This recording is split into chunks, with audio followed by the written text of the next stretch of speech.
വചനമൊഴി ഫെബ്രുവരി 17.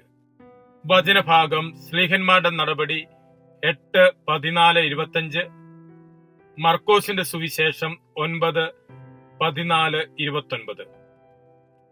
ഈശോയിൽ സ്നേഹമുള്ളവരെ, ഇന്ന് സുവിശേഷത്തിൽ നാം കാണുന്നത് വേദനാഭരിതനായ ഒരു പിതാവിനെയും അവന്റെ മകൻ രോഗത്തിൽ നിന്ന് വിമോചിതനാകുന്നതിനു വേണ്ടി ഈശോയുടെ പക്കലുള്ള അപേക്ഷയുമാണ്.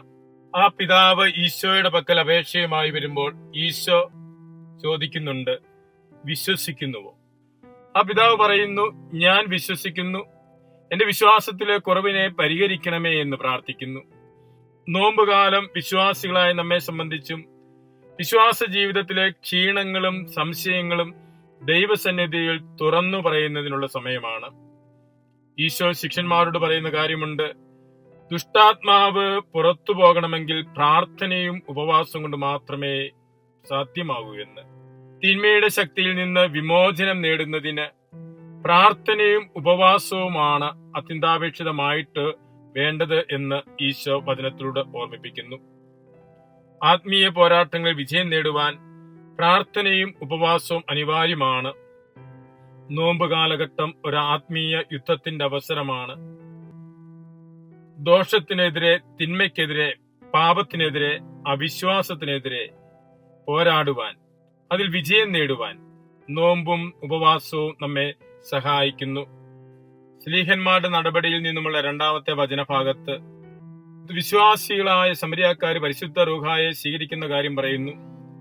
എന്നാൽ ശിമിയോൻ എന്ന വ്യക്തി പണം കൊണ്ടത് കരസ്ഥമാക്കാൻ ശ്രമിക്കുമ്പോൾ വിശ്വാസമുണ്ടെങ്കിലും ഹൃദയം ശുദ്ധമല്ലെങ്കിൽ ദൈവകൃപ അനുഭവിക്കുവാൻ കഴിയില്ലെന്ന് ഈ സംഭവം നമ്മെ പഠിപ്പിക്കുന്നു.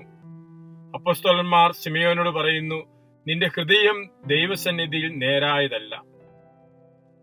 സമരിയാക്കാരായ വിശ്വാസികൾ പരിശുദ്ധ റൂഹായെ സ്വീകരിക്കുന്ന കാര്യവും, എന്നാൽ ശിമിയോൻ എന്ന വ്യക്തി പണം കൊടുത്തുകൊണ്ട് ദൈവകൃപ നേടുവാനായിട്ട് ശ്രമിക്കുകയും ചെയ്യുന്നതാണ് പറയുന്നത്. സ്ലീഹന്മാർ ശിമിയോനോട് പറയുന്നു, നിന്റെ ഹൃദയം ദൈവസന്നിധിയിൽ നേരായതല്ല, അതുകൊണ്ട് ഹൃദയത്തെ ശുദ്ധമാക്കും. നേരായതല്ല, വിശ്വാസമുണ്ടെങ്കിലും ഹൃദയം ശുദ്ധമല്ലെങ്കിൽ ദൈവകൃപ അനുഭവിക്കുവാൻ സാധിക്കുകയില്ലെന്ന് ഈ സംഭവം നമ്മെ പഠിപ്പിക്കുന്നു. ചുരുക്കത്തിൽ ഇന്നത്തെ ദൈവവചനം നമ്മോട് പറയുന്നത്, വിശ്വാസം വാക്കുകളിലല്ല, ഹൃദയത്തിലെ ആത്മാർത്ഥതയിലാണ്. പ്രാർത്ഥനയില്ലാത്ത വിശ്വാസം ശക്തിയില്ലാത്തതാണ്. ഹൃദയപരിവർത്തനമില്ലാത്ത ആരാധന ഫലശൂന്യമാണ്. ഇന്നത്തെ തിരുവചനം നമ്മോട് പറയുന്നത്, വിശ്വാസം വാക്കുകളിലല്ല, ഹൃദയത്തിലെ ആത്മാർത്ഥതയിലാണ്. പ്രാർത്ഥനയില്ലാത്ത വിശ്വാസം ശക്തിരഹിതമാണ്. ഹൃദയപരിവർത്തനമില്ലാത്ത ആരാധന ഫലശൂന്യമാണ്. നോമ്പുകാലത്തിന്റെ ആദ്യ ദിവസങ്ങളിൽ നാം ചോദിക്കേണ്ടത്, എന്റെ വിശ്വാസം ജീവിക്കുന്ന വിശ്വാസമാണോ? ഞാൻ പ്രാർത്ഥനയിലൂടെ ദൈവത്തിൽ ആശ്രയിക്കുന്നുണ്ടോ? നമ്മുടെ ദുർബലതകളെ, നമ്മുടെ കുറവുകളെ മറച്ചുവെക്കാതെ സുവിശേഷത്തിൽ കണ്ട ആ പിതാവിനെ പോലെ ഈശോയോട് നമുക്കും പ്രാർത്ഥിക്കാം.